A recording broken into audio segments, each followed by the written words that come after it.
होते हैं कि वे कई समय क्षेत्रों में फैल जाते हैं। ऐसे में एक ही देश का एक हिस्सा सूरज की रोशनी में नहाया होता है जबकि दूसरा हिस्सा अंधेरे में डूबा होता है। प्लीज हमारे चैनल को लाइक और सब्सक्राइब जरूर कर ले।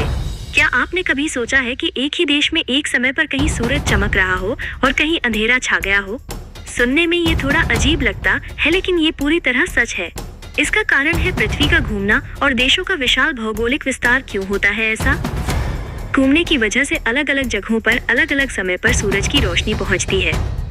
समय को व्यवस्थित रखने के लिए पूरी दुनिया को 24 टाइम जोन्स में बांटा गया है, जिनमें से हर एक लगभग 15 डिग्री देशांतर का होता है। अब मजेदार बात यह है कि कुछ देश इतने बड़े हैं या उनके दूर दराज द्वीप और इलाके हैं कि वे एक से अधिक टाइम जोन में फैले हुए हैं। इस वजह से एक ही समय पर उस देश के किसी हिस्से में दिन होता है तो किसी हिस्से में रात। टाइम जोन 11 उदाहरण, मॉस्को में दोपहर हो सकती है जबकि कमचटका में आधी रात। टाइम जोन 6 मुख्य भूमि जोड़ बाहरी क्षेत्र, उदाहरण कैलिफोर्निया में सुबह और न्यूयॉर्क में शाम। टाइम जोन 6 ब्रिटिश कोलंबिया में सूर्योदय जबकि न्यूफाउंडलैंड में रात। टाइम जोन 4 उदाहरण रियो डी जेनेरो में दिन और एकरे में सांझ। टाइम जोन 3 मुख्य भूमि जोड़ बाहरी क्षेत्र, उदाहरण सिडनी में दोपहर और कोकोस द्वीप में सुबह। टाइम जोन 12 विदेशी क्षेत्रों समेत, उदाहरण पेरिस में दिन और फ्रेंच पोलिनेशिया में रात। टाइम जोन 2 उदाहरण लिस्बन में दिन और एजोरेस में सुबह। टाइम जोन 2 उदाहरण सैंटियागो में दिन और ईस्टर आइलैंड में रात। टाइम जोन 3 उदाहरण जकार्ता में सुबह और पापुआ में दोपहर। क्या ये सिर्फ बड़े देशों में होता है? आप अभी तक चैनल को सब्सक्राइब नहीं किए हैं तो प्लीज हमारे चैनल को लाइक और सब्सक्राइब जरूर कर ले। जरूरी नहीं, बड़े देशों जैसे रूस और अमेरिका में ये नेचुरल रूप से होता है क्योंकि उनका क्षेत्र बहुत बड़ा है। भी ऐसा अनुभव करें क्योंकि उनके दूर दराज द्वीप और क्षेत्र हैं। उदाहरण के लिए फ्रांस के कैरिबियन, पैसिफिक और हिंद महासागर में क्षेत्र है। चिली के पास ईस्टर आइलैंड है। पुर्तगाल के पास अटलांटिक में एजोरेस द्वीप है।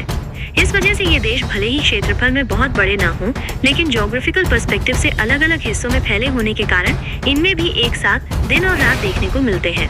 पोलैंड के रूस पर ड्रोन हमले के आरोप और इजराइल की कतर पर हालिया एयर स्ट्राइक के बाद अरब ये यूरोप तक तनाव है। इस तनातनी के बीच ग्लोबल फायर पावर इंडेक्स ने 140 देशों की सेनाओं की रैंकिंग जारी की है। रैंकिंग से पता चलता है कि दुनिया की सबसे बड़ी सैन्य ताकत कौन है। ग्लोबल फायर पावर के इंडेक्स में अमेरिका का दबदबा 2025 में भी बना हुआ है। भारत टॉप 5 में शामिल है तो पाकिस्तान शीर्ष 10 के बाहर है। इस इंडेक्स में अमेरिका दुनिया की सबसे बड़ी सैन्य ताकत है। अमेरिका रक्षा पर दुनिया में सबसे ज्यादा खर्च करता है। अमेरिका के पास आधुनिक हथियारों का बड़ा जखीरा है। अमेरिकी सेना के नाटो देशों और अरब समेत दुनिया के कई हिस्सों अपने सैन्य अड्डे भी उसकी मजबूती को दिखाते हैं। अमेरिका के पास परमाणु हथियारों का भी बड़ा जखीरा है। चीन, रूस और Bharat global fire power index GFP index में अमेरिका के बाद रूस का नंबर है। रूस दुनिया की दूसरी बड़ी सैन्य ताकत है। इसके बाद चीन दुनिया की तीसरी और एशिया में सबसे बड़ी सैन्य ताकत है। चीन के बाद भारत का नंबर आता है। भारत को इस लिस्ट में चौथा नंबर मिला है। 5वें नंबर पर दक्षिण कोरिया है। टॉप 10 देशों की बात की जाए तो 6ठे नंबर पर यूके, 7वें पर फ्रांस, 8वें पर जापान, 9वें पर तुर्की और 10वें नंबर पर इटली का है। 2024 में 9वें नंबर पर रहा पाकिस्तान 2025 में 12वें स्थान पर पहुंच गया है। हालिया महीनों में लगातार चर्चा में रहे ईरान को इंडेक्स में 16वां स्थान मिला है। इजराइल का नंबर 15 है। कैसे बनती है list? Global fire power index सबसे ताकतवर सेनाओं की रैंकिंग को देशों के रक्षा बजट, तकनीक, फौजियों की संख्या और वैश्विक पहुंच के आधार पर तैयार किया जाता है। हालिया वर्षों में दुनिया भर में रक्षा खर्च बढ़ा है। सरकारें सैन्य आधुनिकीकरण में अरबों डॉलर खर्च कर रही है। ऐसे में कई देशों ने हालिया वर्षों में तेजी से अपनी रैंकिंग सुधारी है। सैन्य शक्ति की तुलना से इससे वैश्विक शक्ति संतुलन की झलक मिलती है। अमेरिका दुनिया की शीर्ष सैन्य शक्ति है।